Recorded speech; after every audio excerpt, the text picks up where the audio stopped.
we're here. I'm excited. All right, well, why don't we just hop right into it? Welcome, everybody. Today, we are going to be talking about neurodivergence and movement practices, specifically non-diet movement practices. And I'm here today with Barb to share a little bit about that. I'm just going to introduce myself and then I'll give you the mic to introduce yourself and we'll get right into it. Cool. Okay, so for anybody who doesn't know, I'm Steph, or the intuition dietitian.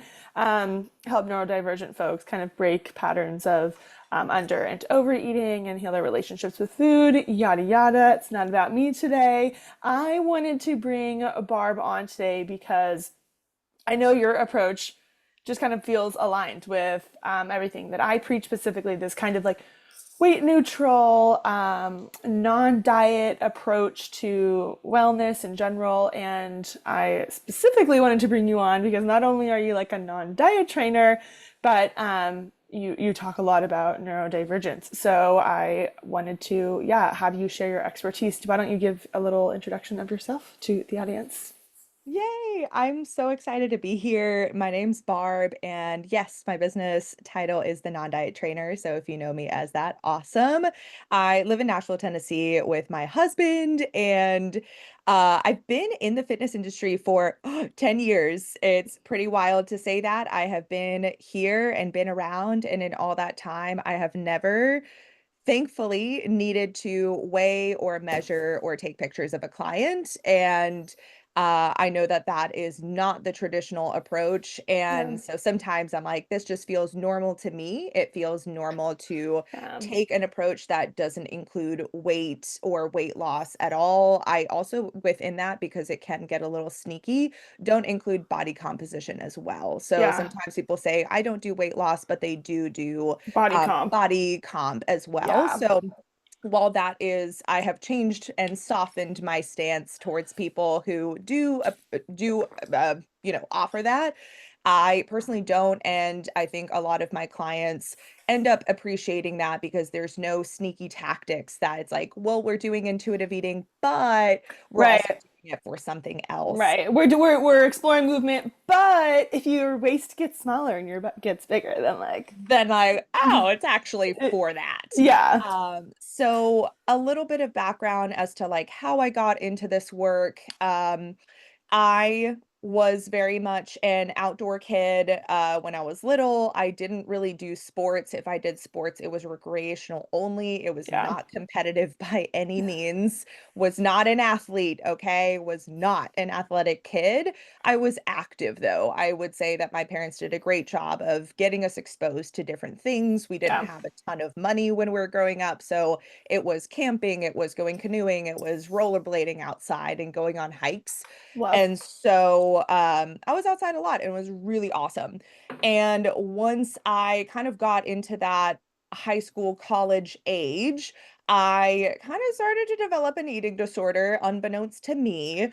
It was just a form of control and it came from a place of like perfectionism and optimizing. It came from Yeah. what I would call like a place of pursuing health, Like but it orthorexia almost. correct. Yeah, Yeah. that's the closest I could for sure, like, take a guess that's what it was. It's Yeah. just, like, the pursuit of health being taken way too far. Right. Um, it was what took up so much of my brain space and, social life was non-existent. It was all Yeah. dedicated to this one thing. But because my relationship with movement was at least a little bit healthier, it was always something that I leaned on in times of stress, which again, movement can be a therapeutic thing. And so I think even through that time, I would venture to say that while it wasn't perfect and I've definitely grown in my relationship to exercise, it was still a little better than with Yeah. my relationship with food and ended up going into therapy at the end of like 2015, which is also coincidentally when I started coaching group classes because I got certified that summer. So that was a really big turning point for myself, both personally and professionally, where I started to work in a gym that, again, it was a tiny local gym ran by this one woman who very I think when we started to work together, she was still kind of doing Whole30. I was still Yeah. kind of counting macros, but we were both heading in a direction of like, I don't think this is what health is about. And Yeah. we really wanted to make the gym a happy place for people. And so that's ultimately where I want to be is, hey, I can't change the way that we talk about bodies culturally on a Yeah. large scale, but what I can do is give you, the one person, a totally different approach. So even though we're working within systems that are harmful and are not health promoting, and that includes not just diet culture. I always think of diet culture as like this, the tip of the iceberg of Right. like white supremacy and fucking the patriarchy and Yeah. fat phobia, Ableism. Yeah. ableism, all of the things that are kind of like they just come together in a very, small thing of, oh, also diet culture. It's a Yeah. way to control your body and make it smaller. Yeah. And so I graduated from Vanderbilt University. It was in 2017. I already had, some early recovery under my belt, and I graduated with a public health degree. So again, not sports related, ended up continuing to uh, just dive further into being a fitness professional and continuing to educate myself. I know I got my intuitive eating certification, like counselor thing, in like Yeah. 2018 or something. And I knew that I wanted to, work within my scope of practice and really just honed in on that last, I think it is the last, tenet of intuitive eating of just like move because it feels good, joyful Right. movement. Yeah. And while I think at this point I hold both the knowledge that people hunger and need good strength foundations, especially women, queer people, neurodivergence, anyone who does not feel comfortable in a regular quote unquote gym. Yeah. We still need that education of like feeling confident and competent with the basics is so empowering and so good. And it provides such a foundation for all the other fun shit we get to do and like Yeah. whatever you choose to do as your joyful movement.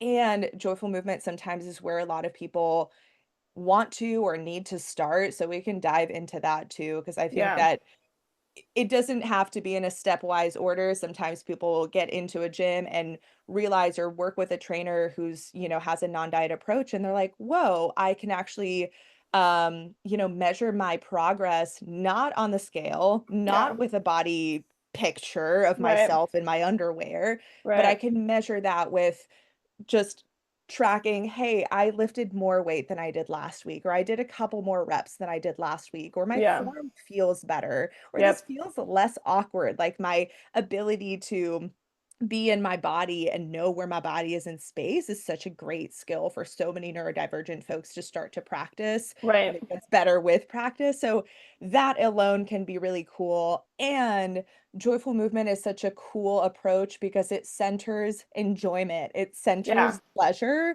Right. which a lot of traditional training is like, you might like it, you might not, like I always tell my clients, split squats or step ups, whatever your, training, it is Right. very functional, but you may not enjoy it. And Yeah. that is okay. I think that there's a lot of gray area to be had in training that we sometimes, do stuff that you're like, it's not my favorite. There are ways to adjust. And I'm so happy Right. to talk about that too, because it doesn't have to be black or white in training either.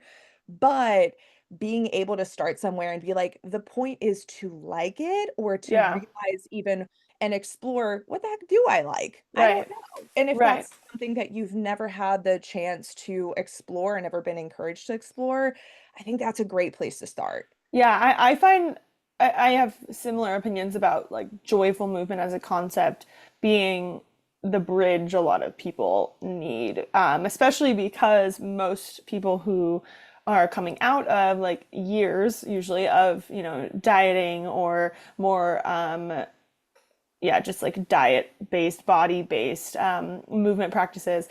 They have that all or nothing, they have that perfectionism. And sometimes I find even just going from like, okay, I have spent all of this time in the gym and acquainted myself with all of these forms of movement with this one objective of like changing the way that my body looks. And now I'm going to turn that part of my brain off and do very similar movements and very similar practices, but cross my fingers that I'm doing it for different reasons.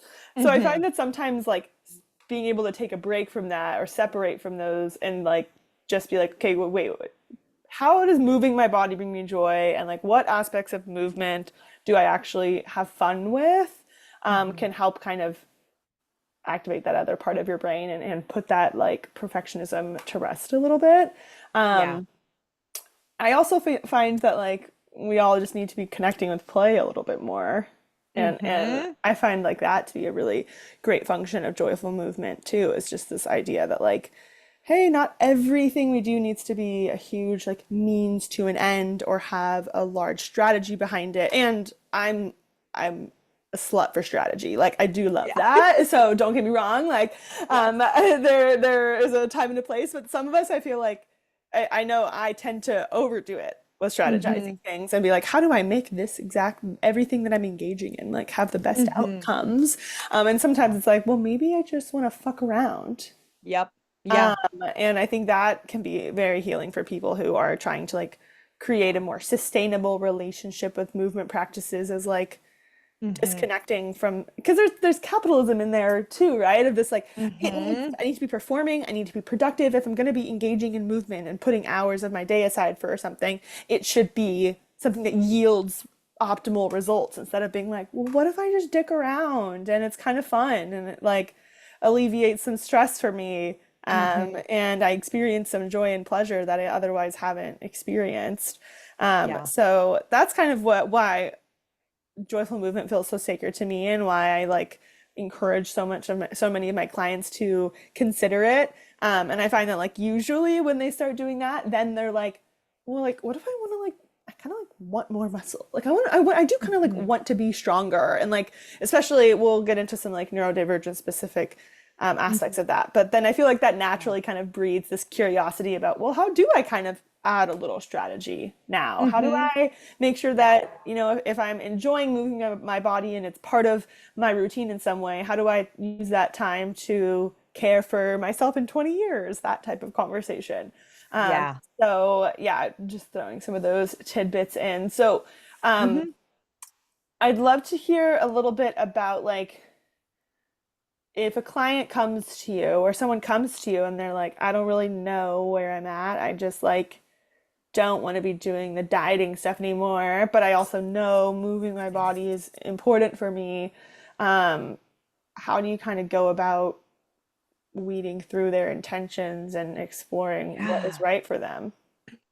It's a great question because in my application for one-on-one training, I will always ask, like, what's your relationship with movement? And Yeah. I don't specifically give them a lot of direction. And sometimes folks know exactly what they'll pick up what I'm putting Yeah. down. And sometimes it's like, I've gotten answers that are like, well, I'm walking 30 minutes a day. And I'm Yeah. like, well, that's not your relationship with movement. That's what That's you are your what doing. you're And that's doing. Yeah. awesome. And so, help, if you're kind of like, what the heck does relationship with movement mean? It is helpful to define truly as a relationship. So, if I think about a relationship with, I like to just have a romantic relationship. It's something that a lot of us can relate to. You can absolutely plug in friendship, platonic, Right. whatever.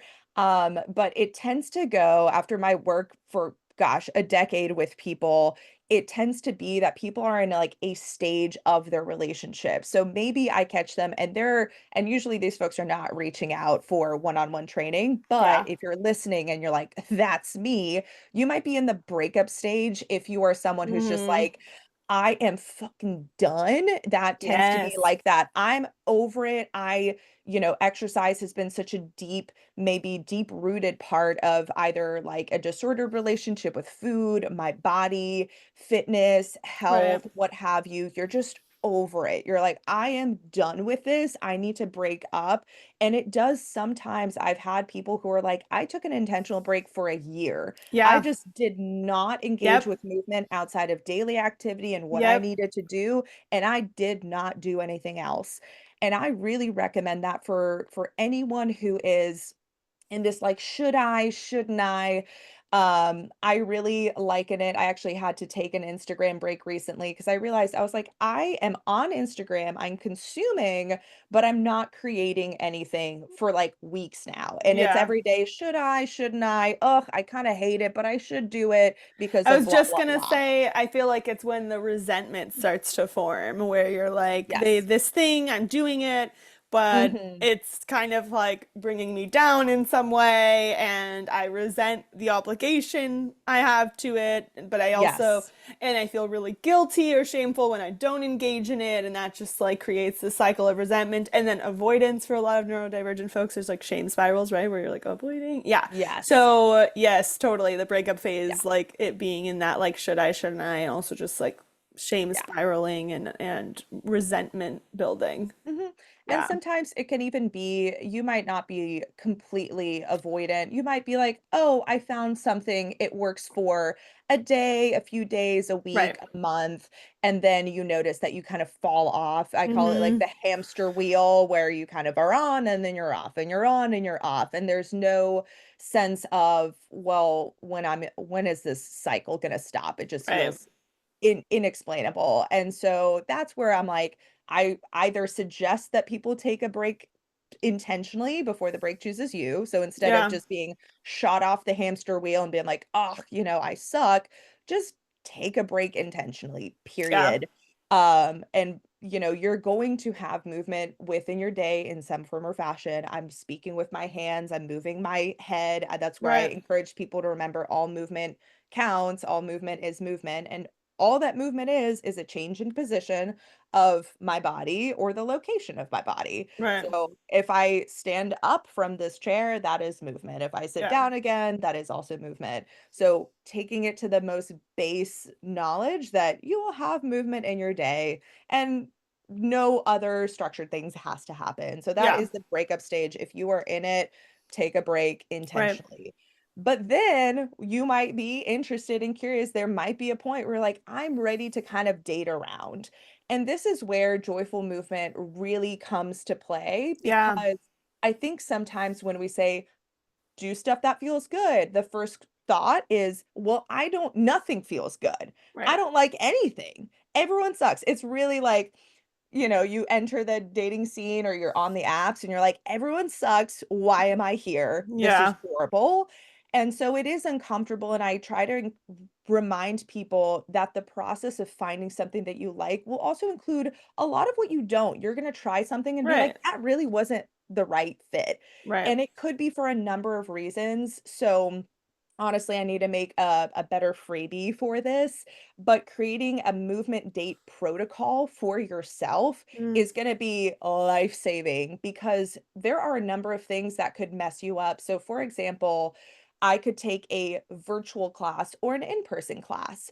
I could do it as a group. I could do it with just one friend. I could do it by myself. Those are Yeah. all different experiences. Right. It could be a different experience from instructor to instructor. If you've ever had the Right. experience of being like, I love this studio, it's great. And then you have an instructor that you're like, wow, That sucked. Yeah. that was not it. Yeah. It could be now that it's really hot here in Nashville, it could be I previously enjoyed doing outdoor stuff, but now the weather is changed and it's different. And I Right. don't enjoy doing stuff outside nearly as much anymore. Maybe we need to change that up for a Yeah. seasonal, difference. So the environment, who you're with, the kind of activity that you're doing. I was reminded this of a lot back when I used to rock climb. Rock climbing outdoors, you think, oh, it's of course different than indoors. But based on who I was and what their intention was, rock climbing felt very different because I could be Yeah. with a group of people that are there bringing snacks. They bring their dogs, we bring hammocks. It's just like, hey, we put up some roots and we like climb at our leisure. It's just a fun Yeah. day outside where you just happen to rock climb, or you're with a bunch of people who have specific projects, who are competitive with themselves or with others, who have specific goals or intentions of Yeah. going out to that crag, and that's a very different experience. So, Yeah. Yeah. and it's not one is right and the other's wrong. It's just your joyful movement. You might be the person who's like, I love being with people who are laser focused and encourage me to be the best version of myself and like push me to do like challenging, hard things.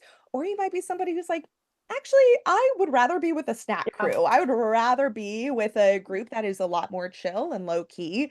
And I actually still feel maybe comfortable to push myself, but it's just a different vibe.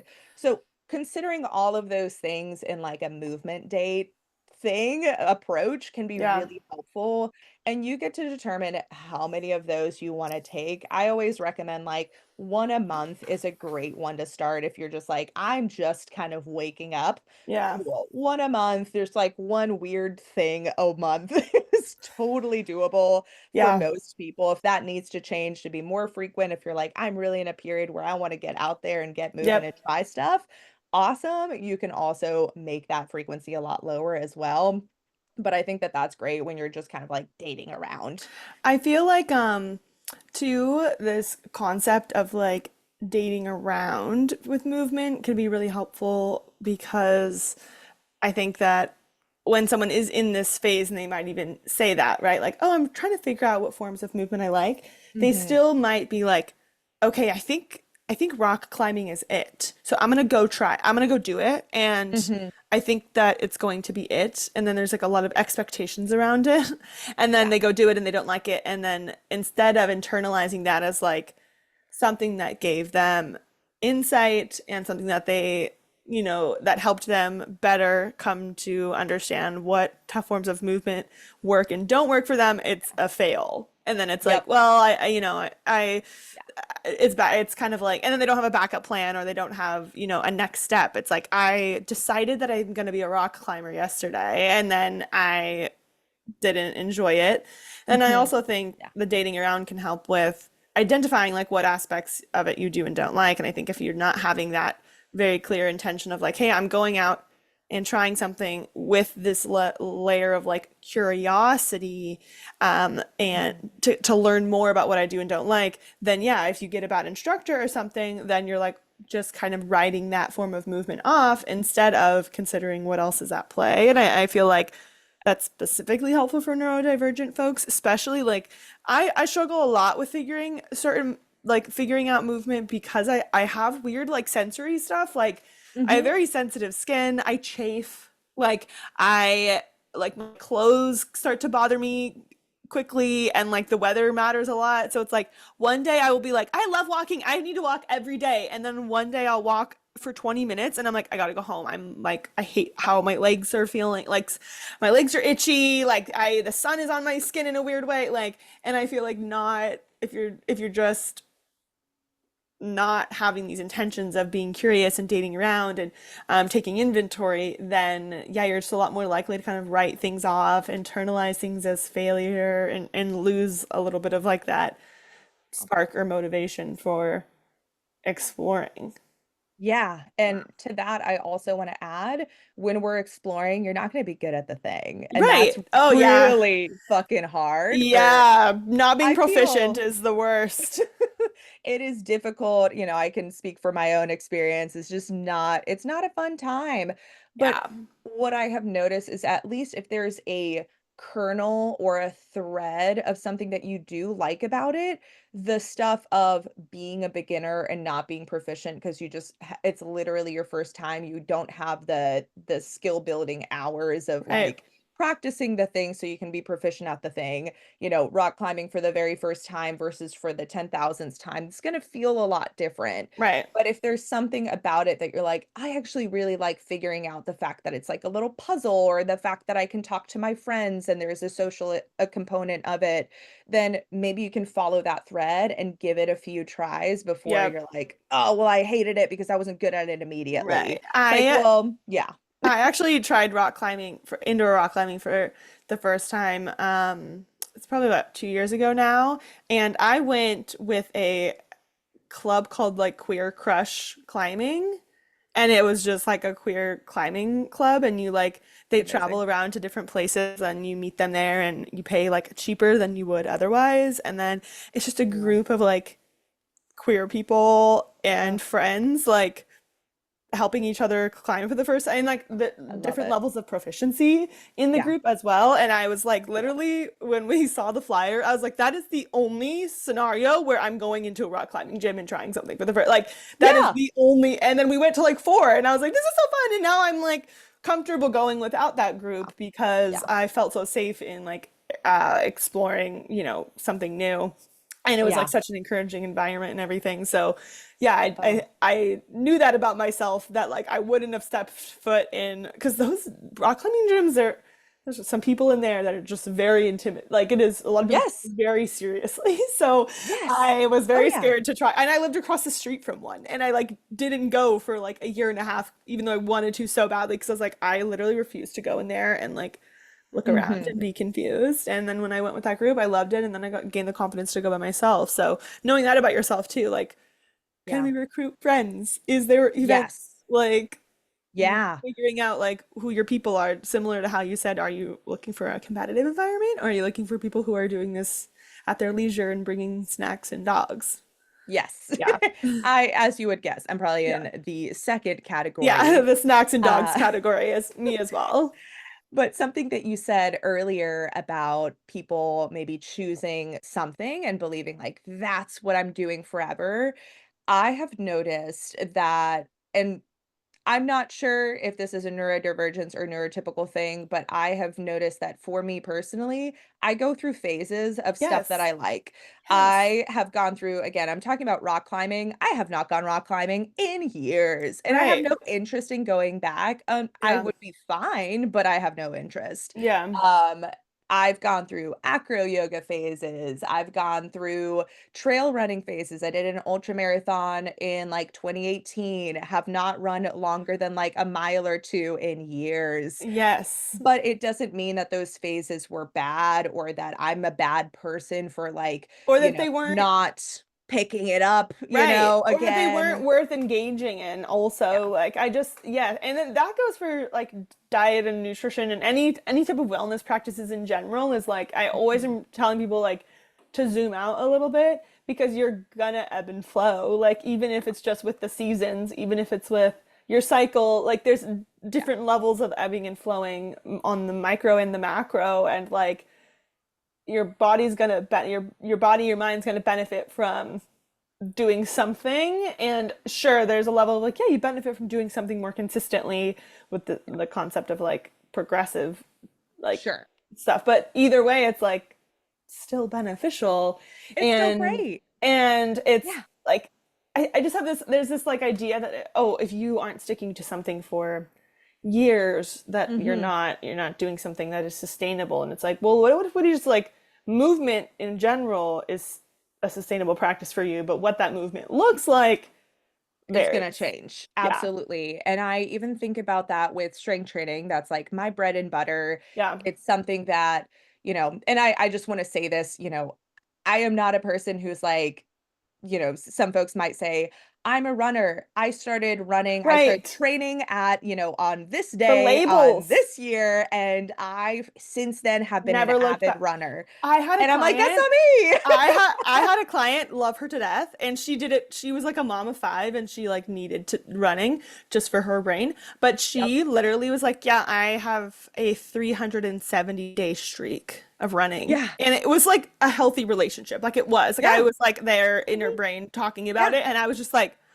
and period. Like, that Yeah. is great for you. But like, Exactly. also probably not gonna happen for most people. But you're right, that label of being like, I am a runner, I think that that's so common. And I think Yeah. that that's the most like mainstream messaging around movement is, I lift, or I run, or I do this, Mhm. I rock climb. And you have this kind of label in this lane and you stick to it. Yeah, Um, unchanging, which right. again doesn't lend itself to exploration. And even though, to take it back to the strength training stuff, I started lifting for the first time. This must have been in oh my gosh, 2012, I think. Somewhere around that time. I was still in high school. It was like my ex at the time showed me around. I had never lifted before. We did it some sort of arm day. I just remember my biceps were so sore. I I was just couldn't gonna say it's the biceps. They always you just like you can't couldn't straighten them after. couldn't straighten them for a week. I was walking around like T-Rex for a Yeah. week. It was horrendous. But there was something about that experience, even though it was Yeah. bad, speaking of Yeah. being bad at things, that I enjoyed. I enjoyed being able to like learn how to lift and use these, equipment and all this stuff that I've seen other people use.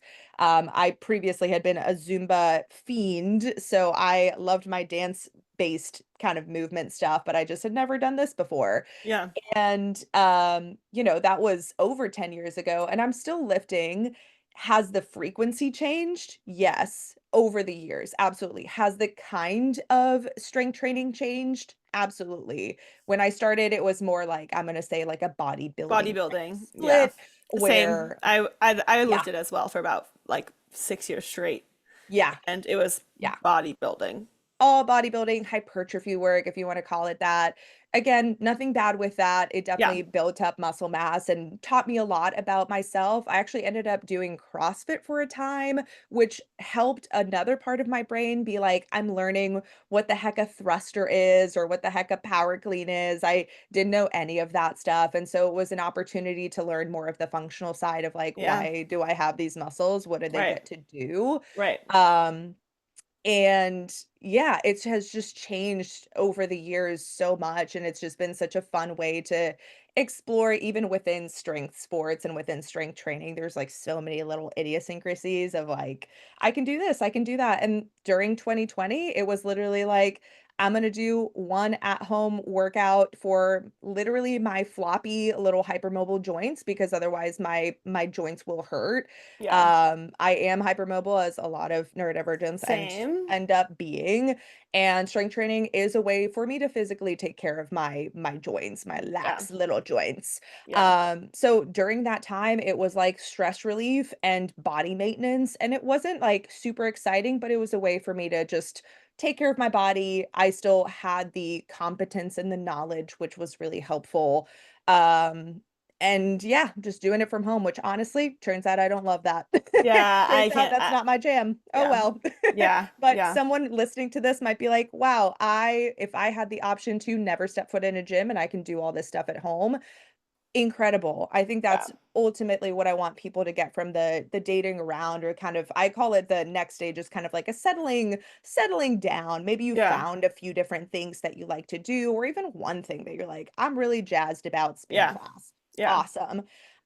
You get to be jazzed about it. And if that changes, awesome. If it doesn't change, cool. If you add stuff to it, also great. Right. Um, Variety does tend to help. I will say that that's something that is kind of a 2.0 version of settling down, is Right. like if you can have something that helps your like muscles and your bones, cool. If there's something that helps your like mobility and like your joint health, cool. And then Right. like something for your heart and cardiovascular health, Right. cool. That's like if you were really getting specific and like, Yeah. oh, am I getting like a well-rounded thing? It's kind of like a 101 to macros. Yes, you Yeah. need fat, carbs, protein, Right.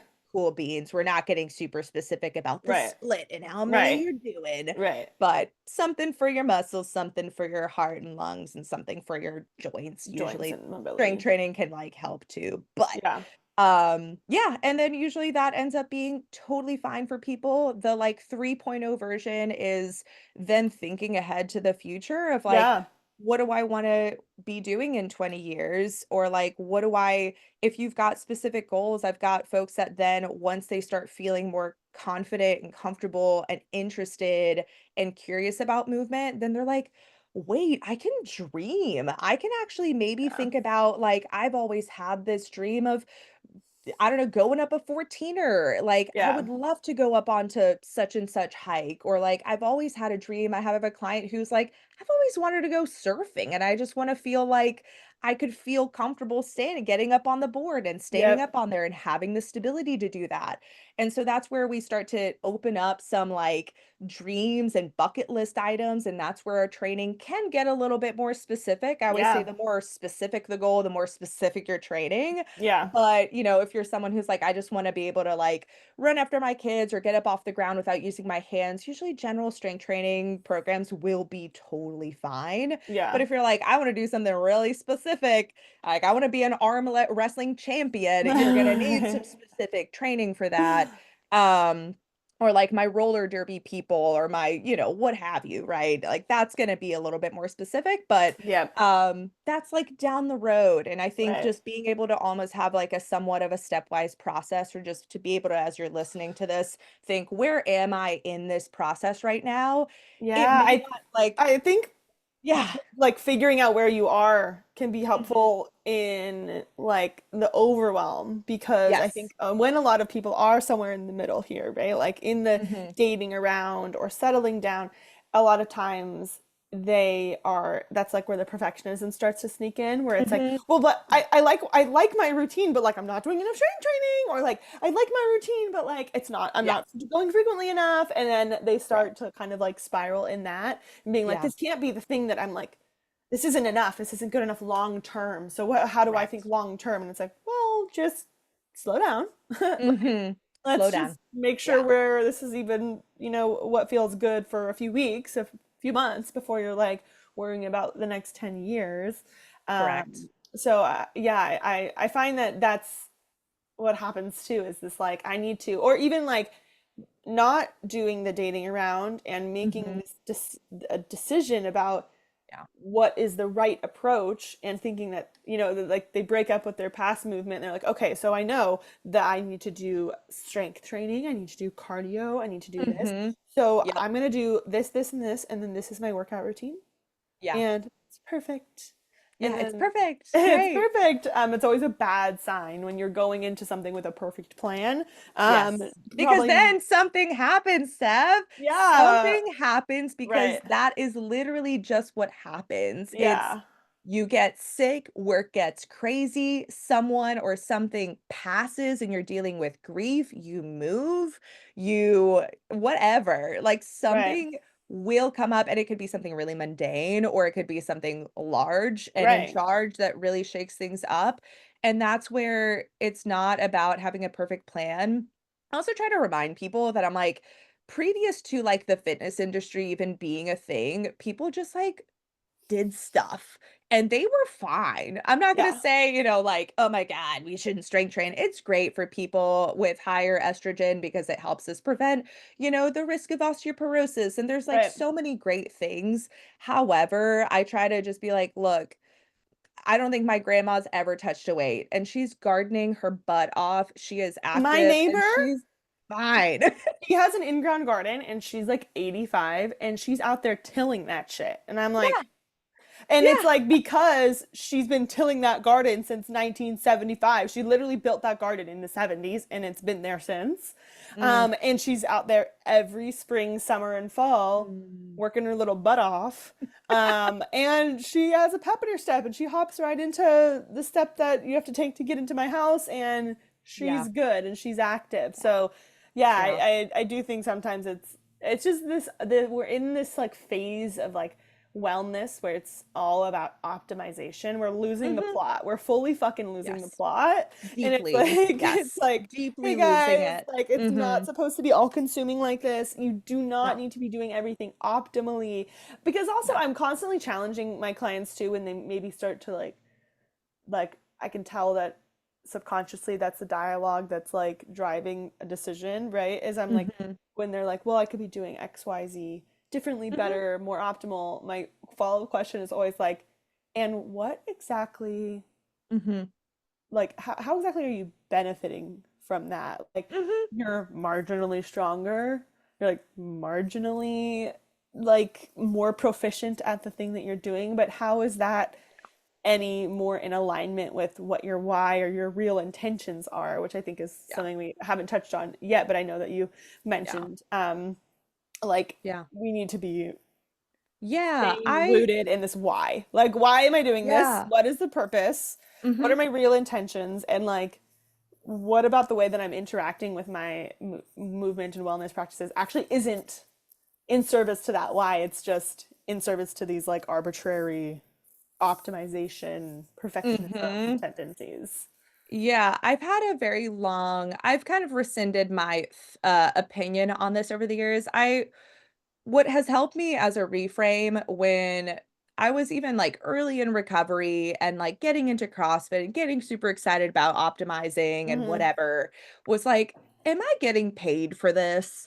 Am I Right, getting paid to be better marginally at my mile time? Am I getting right. paid to get one more pistol squat on each leg?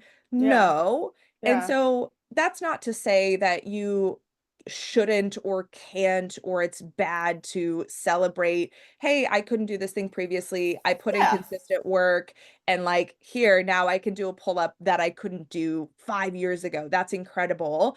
um but it needs to come, or it's something that's just something to think about, is like, am I taking this to a level that really only someone who is a professional level right, athlete, who is sponsored, getting paid for it, this is their livelihood, literally their livelihood, right. Which is like is half the putting. influencers that you're following for advice, by the Correct. way. That Yeah, is that is their job, not to mention the whole, like, "Your body is your business card," which I right. think is inaccurate, but anyway, I just encourage people to remember, like, what is my actual job, and, like, what purpose is movement really serving within my Right. life, or the Right. roles that I already play. And, if you've got people who are parents, caretakers, busy professionals, you travel a lot, like whatever is already on your plate, how can movement be incorporated into that life um in a way that still makes sense versus like Yeah. now all of a sudden I'm training like a D1 athlete. Right. And then What is happening? yeah, I feel like oh shoot, where was my thought going with this?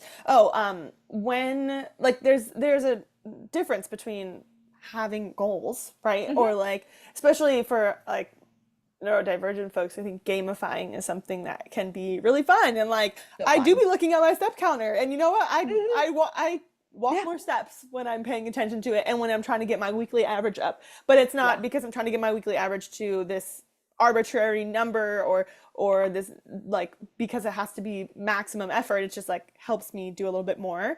But I think Yeah. there's a fine line between right gamifying and incentivizing and setting goals for the sake of it being this fun endeavor Yeah. and like having unrealistic expectations that actually work against you, right? Because the whole thing about perfectionism and the whole thing about optimizing that I feel like can be so harmful for a lot of us is it's actually discouraging because what happens Mhm. is like you're obviously setting yourself up for some level of failure, internalizing it as a failure at least.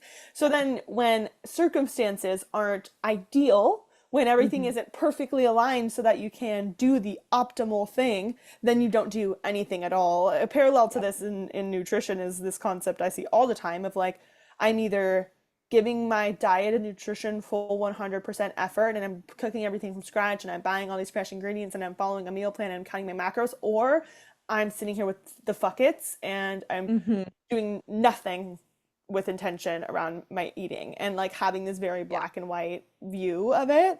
Um, Yeah. so I think that's kind of like, I mean, movement is the same in that way. Like, so just check yourself, I guess is what I'm saying in terms of are Yeah. my intentions, are my goals something that feel motivating and exciting and keep kind of encourage engagement in these activities, or are these expectations actually making this feel harder and discouraging me whenever I don't have max capacity to give? Yeah. Because you're really not gonna have that. And Right. at least speaking for myself, I'm gonna like go off on a limb and say I have max capacity maybe like 3 days a month. Like Same. Same. genuinely, I don't think I could give it max capacity, certainly not more than like a few days, Right. truly.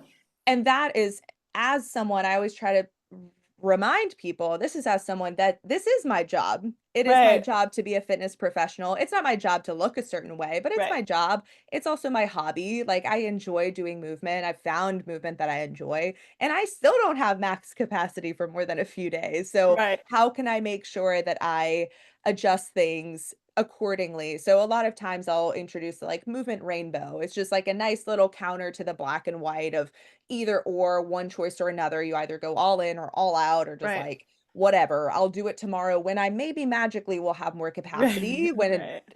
maybe we don't. And the rainbow, obviously, you've got a bunch of colors in there. It's a spectrum, but somewhere that I like to start folks off with, if that's really tough and maybe overwhelming. Sometimes people don't like having more than a couple choices Right. anyway. They're like, it's just easier for our brain to hold one or the other. I'll choose one or the other. Right. But if we can introduce a choice, something that's in the middle, and it does not have to be perfectly in the middle. So, for example, if my max, this is exactly what I wanted to do was a 30-minute walk outside, and my zero is like staying inside on the couch. Can I introduce it could be 15, it could be 20, whatever, pick a number, something that's less than 30 but more than zero Right. in the middle, and Right. that can already be enough to kind of shake up that dichotomy of Right. black and white, either Yep. or, to be like, okay, I'm gonna try to find something that's just in the center, and Yeah. that way we don't have to be overwhelmed with choices of like, well, I guess I could This do a or this yoga or this or this class, or and then this I or could do this. blah blah Yeah. blah and joyful movement, and then you're Yeah. just like absolutely In decision paralyzed fatigue. and Yeah. decision fatigue, and it's just really tough, and 2 hours have passed and you still have done nothing, and you're like, Right. "Well, this is fucking stupid." Right. So I think that that can be a helpful strategy in the beginning, Yeah. especially to be like, "Is there something that I can just one one tiny aspect of this that I can pivot?" Usually the time aspect is a really easy one to do that I recommend people start with. So if you feel like it's 60 minutes or bust in the gym, okay, well, let's do 50. Well, let's Right. do 45. Let's do Right. 35. Do an odd number if you're being feeling real I crazy, okay? I have benefited a lot from the concept of like just starting Mhm. and sometimes in order to get me to start, my expectation has to be like 5 minutes. Like 5. get Yeah, on whatever's like small. especially here in the winters. I like Mhm. literally cannot go outside in the winter and do any type of movement. So like Yeah. when it's nice out, I just that dialogue is usually we'll just get outside and start walking and like you can turn around at any point. And sometimes I Any do. point. Like when Yeah. my legs are chafing or something, I'm like, all right, I'm quitting. But like also then a Yeah. lot of times it turns into a longer walk. But in the winter, Yeah. it's just me being like, go to the gym and get on the Mhm. treadmill Yeah. and watch a YouTube video. And again, full permission to get off that treadmill and leave as soon as you're not having a good time. And usually Yeah. I'm able to stay for a little bit longer, even if Yeah. obviously it doesn't turn into a full movement practice of sorts. It's like, okay, Yeah. I literally And just you walked for you a little learn bit. that about yourself too, is like that is a thing that we just have to practice, and we do have to mean genuinely. I think that's another thing is Yes, you have to mean that if you are done, you do actually the whole listening to your body isn't in one ear out the fucking other. right. It's, You, "Oh, my body's telling me I don't like this anymore, and it's starting to feel, like, real icky." You do yes. have to actually consciously make the effort to get yourself off of that thing and get out of Yeah, there. I think that So, that is like a that's like something I so hard. despise about certain like ADHD neurodivergent hacks is like Mm, trick yourself. And I'm like, well, that doesn't mm. really develop trust though. Like No. I get what they're No. saying because yeah, I did kind of trick myself when I told myself I Sure. only have to go for 5 minutes and I stayed for 45. But Sure. also, I need to mean it when I say that I can go for five. And I have to fully believe that, like, I'm Yeah. going to leave in five. Yeah. Not because then I'm just going to tell myself, oh, you only need to go for five. And then be like, yeah, you don't mean that though. You really want to go for 45. You know what I mean? Like, there has to be a level of Look, trust. it's like saying, I saw this on a reel the other day and I was like, "Oh, heteroculture, bless." But it was like it was a husband offering a back rub to his wife, and she was presenting him with all the kids that they have gotten from just a A back back rub. rub. And I'm like, "Yeah, that's really gonna get you going to say, 'Yeah, of course, a back rub sounds great, honey,' when that Right. means way more than what you signed up Right. for." Not Literally. great.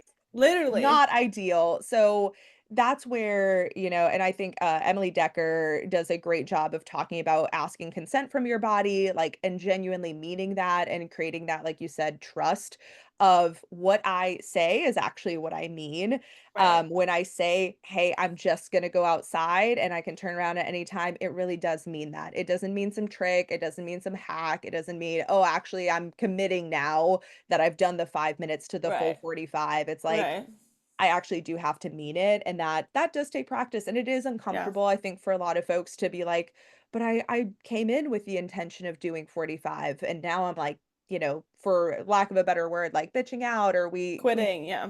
quitting, failing. I think a lot of times people think that that compassion or that flexibility or adaptability is like a weakness, and I'm like, well, how's being shitty to yourself been helpful?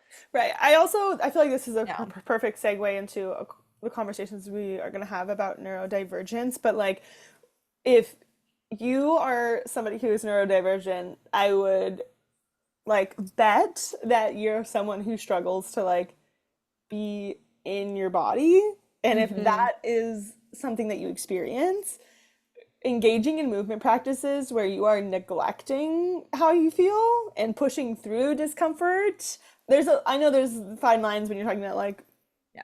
strength training and things, but like when you Sure. are blatantly ignoring how something that you're doing is feeling, you are not developing a relationship with movement that is going to be beneficial to you, especially for your neurodivergence. So Yeah. I the example of me walking and chafing just feels relevant. And like I could push Mhm. past that, but then I'm going to Yeah. start really resenting movement. And also, Yes. or I'm going to Mhm. piece out of my body and do Yeah. something to distract me or, like get out of my, and that is not the type of relationship we want to be developing with movement. So, Yeah. part of this and exploring these options need to be that you are getting consent from your body and that you mean it, and that you're like using it as an Mm. opportunity to listen to it as much as you can, because obviously listening to Yeah. our bodies is a struggle we have. So like if we notice that it's communicating with us, the last thing we want to do is write that off, because half the time we don't know what's going on in our body. So if we have Yeah. indications of what's going on, we need to be honoring those. You're like, um, "Wow, thank you. I'm hearing Yes, you. we That's need to awesome." be Yeah. reinforcing that relationship with your body. It's the same thing with like hunger and fullness. I tell my clients all the time, because a Mhm. lot of us struggle with interoceptive differences when it comes to like hunger and fullness. And I'm telling them anytime that there's an inkling of hunger and you Mm. don't honor it, you're reinforcing that cycle of your body not, or like you not listening to your body and your body not needing to communicate with you. And the more you notice those inklings of hunger and do something about it, the more your hunger starts to be noticeable and the more you can recognize it and honor it more frequently. So, same goes for Yeah. movement. You want to be like, this should be something that feels supportive towards a relationship of embodiment and like just being in your body. I just can't emphasize that enough. I just dropped Yeah. another podcast episode with Courtney Kramer. She's a therapist and she does like somatic therapy, and we were talking about the same concept of like being in your body. I also talked about being in your body on my podcast with Jabria. We were talking about how Yes. cannabis is a great tool for being in your It body. is. Like this is Yeah. something that I feel like no matter what like what avenue of professional I'm talking about, when we're talking about neurodivergence, we're talking about being in our bodies, or struggling with being in our bodies, I should say. Yeah. So yeah, just keep that in mind, and please mean it when Mm. you are making deals with yourself, because we want to be Yeah. developing trust, not Yeah. It resentment. also, something I realized and didn't realize until somewhat recently, that I was asking myself when I do have those moments of negotiation of Right, like, I could do an extra set, but I'm feeling really, again, feeling very hot in the gym, or I'm right, feeling just over it, or something hurts. I want to ask myself, is this long term going to impact or shift my relationship with exercise to where, right, like you said, I'm going to resent it? Or is it something that is like a momentary discomfort? It's really only going to take a few minutes. And then I can really, maybe I like up my recovery. I really get right, like a good glass of water afterwards, or a popsicle or right, something to like take care of my body. When we ask it to do hard things, I need yeah, to take care of it more, not less. It's right, like, cool, I just asked my body to push through the discomfort at the end of this set. I'm going to make sure to really like tune in afterwards and recover and do some like aftercare essentially, to be right, like, hey, like we're reconnecting we're connected in the hard stuff. I'm not just Yep. like pushing through and disconnecting from my body, Yeah, but being connected during the hard stuff, I think, is I'm part of it too. there during the hard stuff, and I'm Yeah. there at the recovery to be like, how was that? Because Yeah. you're not always going to make the quote unquote right choice, and that's Yes, always also. information. Like there have been times that I pushed through and been like, "Ah, probably Shouldn't shouldn't have have done done that. that." Yeah, Oop, totally. good to know. But like you Yeah. said, if you are not connecting with your body, then you just kind of get like a smudge, and you don't have information to look back on. It's almost like we went back to the database and just like erased shit. Right. And you're like, what happened? And you're like, I have no idea. But Yeah. then it's very easy to generalize and be like, well, all exercise is bad, or it's the lifting that fucked me up. And Right, right, like, wait. It might have been that we could have had a pivot moment and we just didn't take it. right. So it's just something I ask myself is this going to impact my relationship with movement long term for the better or for the worse?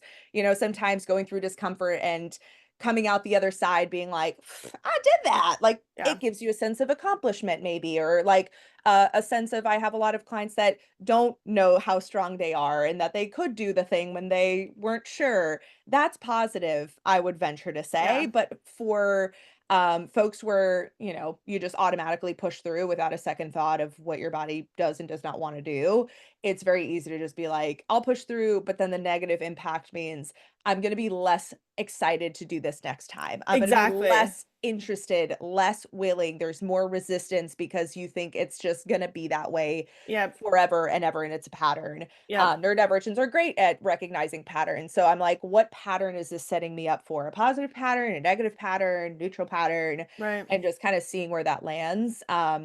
Because ultimately, over the past 10 years, I always felt like there was training and there was joyful movement. And what I want to also introduce is that you can have a bit of both. Yeah. I am thinking right now with walks or running, as I'm introducing running back very briefly, is can I have a little training plan that I've of course adjusted, but I can follow the plan, but I've also paused my little running app and taken a picture of a flower because Right. that's half the fun of me getting Right. outside is like I get to see stuff. I saw a dog bouncing a balloon. It was so cute. I'm like, I wouldn't have done this, I wouldn't have Yep. seen this had I not gone for a morning walk that Right. morning. Super cute. So Yeah. just noticing those moments of like life or vitality or things that are not measurable by numbers Yeah. that will still introduce some aspect of joy or pleasure into something that can be measured or kind of mundane Yeah. and routine. Yeah. So, kind of segueing into neurodivergence specifically with movement outside of everything we've already talked about, what do you feel like are some of the most tangible benefits to Mm, um, exploring movement practices specifically yeah. for neurodivergent folks? Nervous system regulation Yeah, always and yeah, forever. That's what it certainly was for me, still is for me.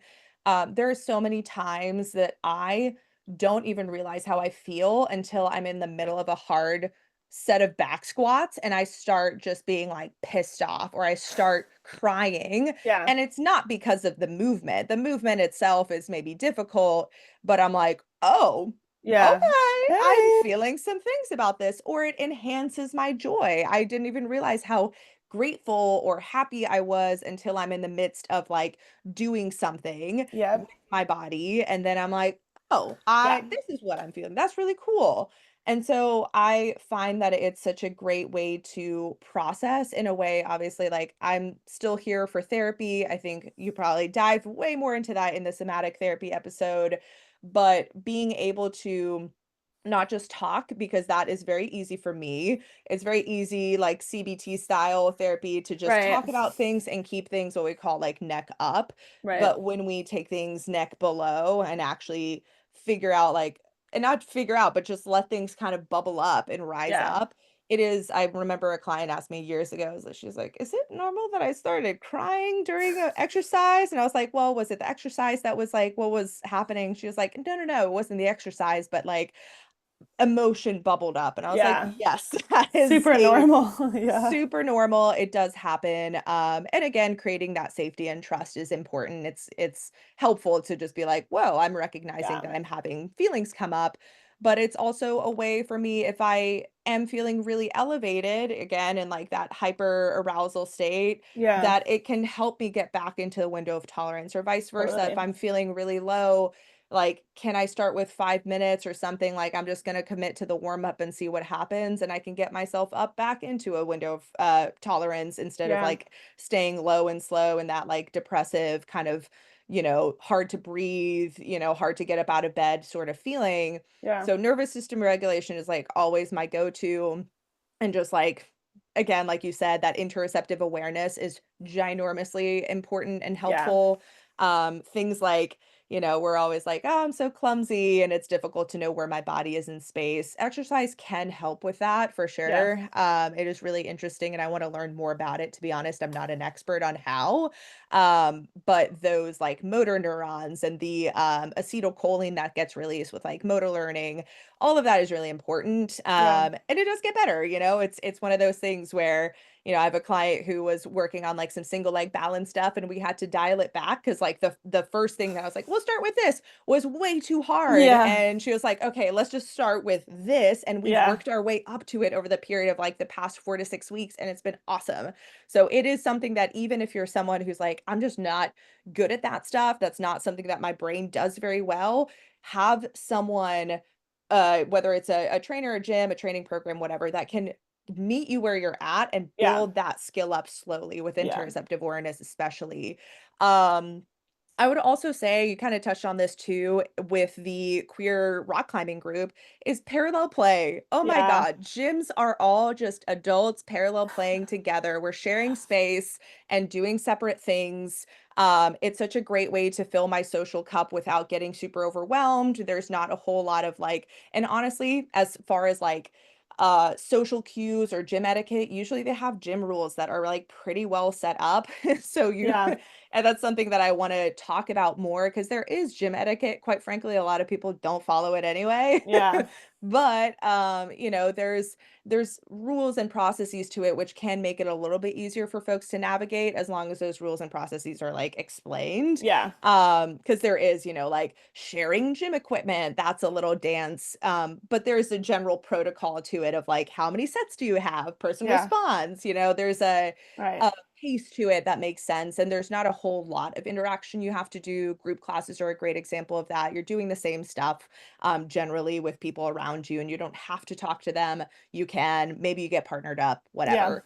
And also just body doubling, having someone who can be there with you. Maybe they're doing the same program as you, maybe they're doing something else, but you're going in there together. That makes it so much easier to get started. Um, and to just kind of like do it together instead of yeah. going in there by yourself. So I recommend all of those things. I'm curious if you have anything else to add from your own experience, but yeah. Yeah, yeah. Definitely like the nervous system I'm a very hyperactive person, like mentally, cognitively hyperactive. And I find that the hyperactivity mentally is significantly worse when my movement practices are low. Like when I Mm, and I made a post about it a while ago. I was like doing cartwheels. I don't know if you saw that one, but I put in the caption how essentially like my upbringing was unintentionally adaptive for me and supportive mm, because I was like a multi-sport athlete. It's kind of the opposite. Like I was very active, yeah. not I was very like I was in competitive sports, Hmm.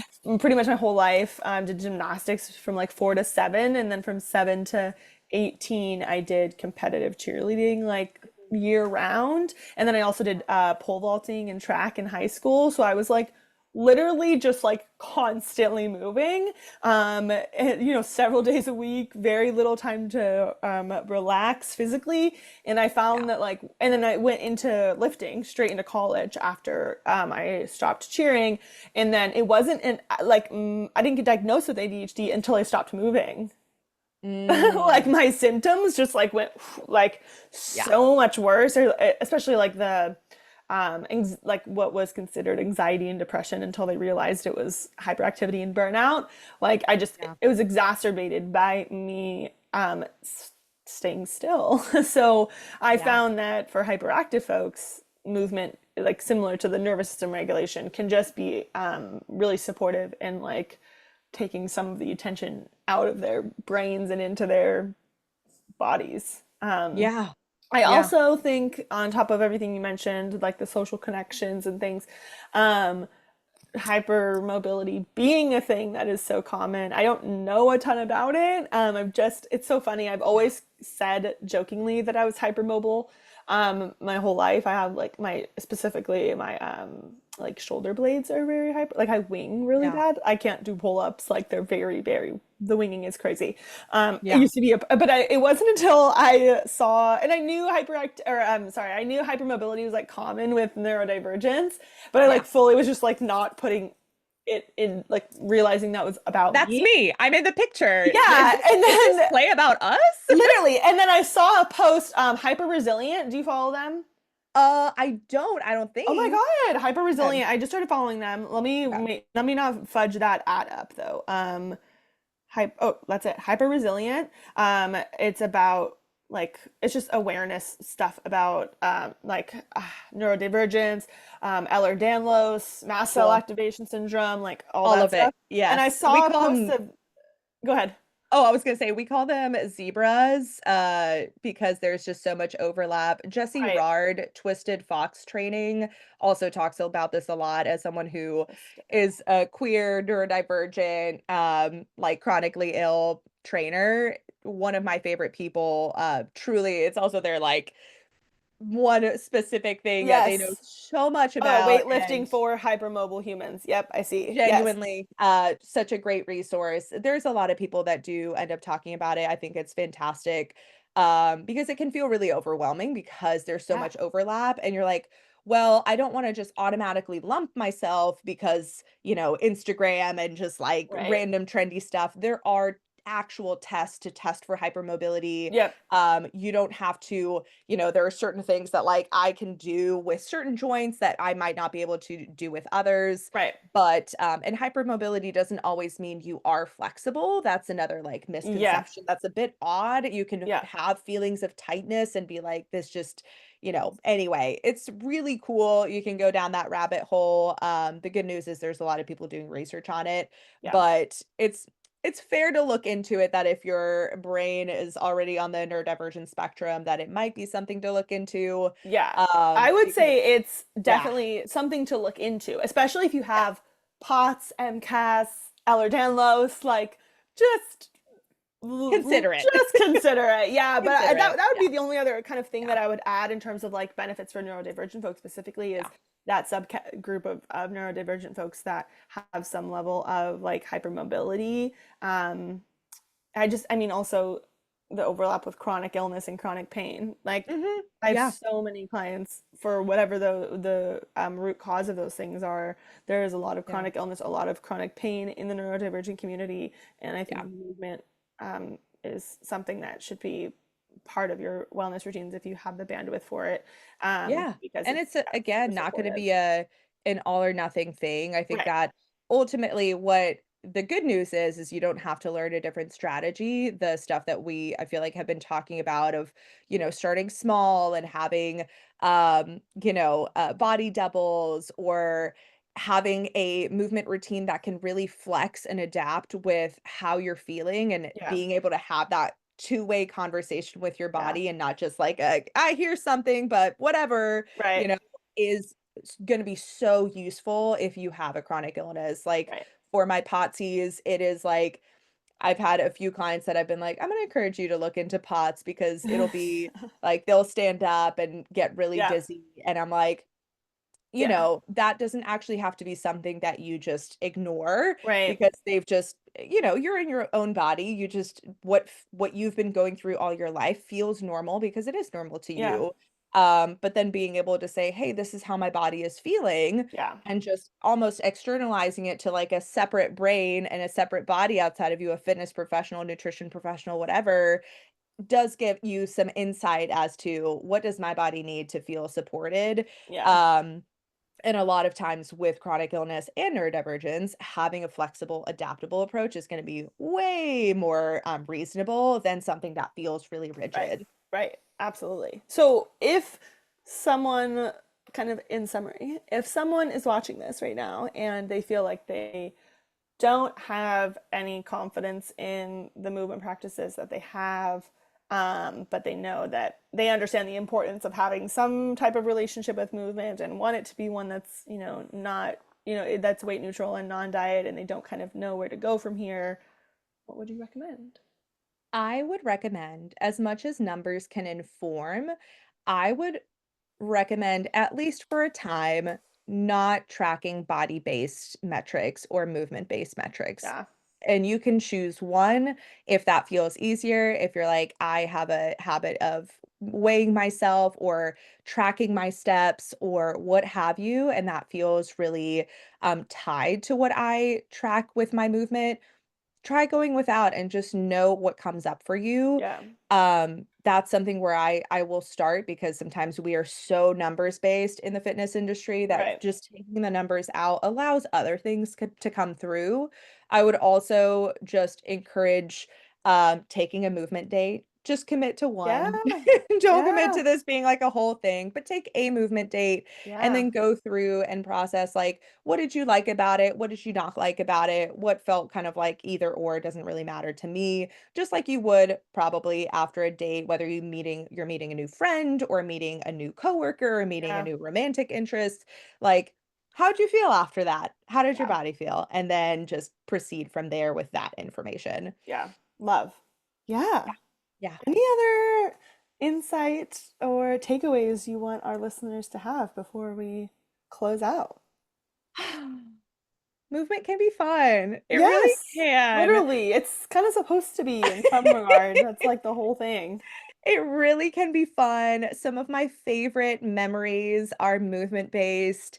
Whether it's like exploring things with friends or joining random races or trying different activities, it's gotten me to learn more about myself. I think Yeah, that that's what I value the most about, I am someone, just in case you don't know me, I am introverted. I like things to stay the same. I don't like change. It takes me forever to like get into a TV show. I yeah. remember being so resistant to Avatar: The Last Airbender, and my husband was like, "Just give it a shot." And I was like, "I hate it." And then I loved it. It's my favorite. Uh, and anyway, so it will take some time, but I think that it is a journey and it is something that will just unfold. Again, we talk about neurodivergence almost like it's just like, well, all neurodivergent are people are the same, or all Right, hypermobile people are the same. And it's like, right, it's a spectrum, and right. ultimately your brain is going to be, and body and your life and the things that are accessible to you are going to be very unique to Right. yourself. And so what we say, like, we might talk about rock climbing, or you might be someone who's like, I'm not a runner, or I'm not this. Just letting yourself be open to exploring stuff on your own terms is going to be a very helpful place to start. I was going to add one last thing because I forgot about it. It was the traffic light uh little approach, where you can just write down three columns. One is a red light, yellow light, and a green light. And under the red light, you can write all the things you never plan to do. You Yeah, never want to do running, you never want to go do burpees, you never want to, go rock climb. Maybe you're scared of yeah. heights. That sounds horrible. Write all of those things down and give yourself, again, that full permission. You're not tricking yourself into liking running. You're not tricking yourself into Right, doing it because you want to change your body or whatever. You're just going to let yourself not like those things. And then maybe in the yellow column, there's some stuff that you're open to. I always say that this can be stuff that hasn't been tainted for you by diet culture. So a lot of times, um, maybe running has been, but maybe yoga has not, or maybe yoga has been, but maybe rock climbing has not. It can really be all kinds of things. I think about like weird sports as well, yeah, like your MMA, your rugby, your um, acro yoga, like weird shit that yeah. isn't super trendy, but it still exists and you can really like let yourself explore. That's the nice thing about having access to the internet and to social media, is you can explore all the kinds of weird stuff that's out there. I mean, there's hobby horse riding. Someone who's listening to this might be super into that. Yeah, And so you get to just let that be your weird space of like, here's some stuff I'm open to. That might be a place to start with your movement dates. And then your green column can just be stuff that you either already like, is accessible to you. And it is okay if that column doesn't have anything in it right now. If it has one thing, two things, whatever, but we are just letting those things just be a reminder of like, here's some stuff that I do actually do know how to enjoy. do and do enjoy. But that can be a nice way to just organize it in your brain instead of Yeah. being like, well, I've been told that I should like X, Y, and Z. Right. Yeah, you're gonna have to let go of the I've been told this is what I should do thing if you want Yeah. this to be a relationship with movement that is long lasting and positive for you. It's gonna need to come from your preferences. I mean, I'm preaching about preferences constantly with food Hmm. also and being like Hmm. unapologetic about things you don't like. Like I'll make a suggestion to a client, like, oh, what Yeah. about this thing for and they'll be like, I don't really. And I'm like, okay, not on the list. And they're like, no, I could try. I'm like, no, no, No, you no. don't like it. You don't like it. Yes. And I want you to like honor that. Like I don't want. And obviously there's sometimes things on the maybe list. And Yeah. we should try things that we haven't tried before if we're comfortable with that. But yeah, Yeah. like being unapologetic about like your hard no's Yep. They're a is hard no. Yeah. way more helpful for developing sustainable movement practices than trying Yeah. to entertain a bunch of shoulds. Yeah. If Yeah. your goal is more pleasure, then you need to honor those preferences Yeah. because when you recognize what you prefer, then you can actually enjoy it. Right. Literally. Period. All right. I think we're good. Any other things you want to add? That's it. All right. Thank you so much, Barb. Where can people find you? I'm gonna put stuff on the in the description and things as well, but where can people find Perfect. you?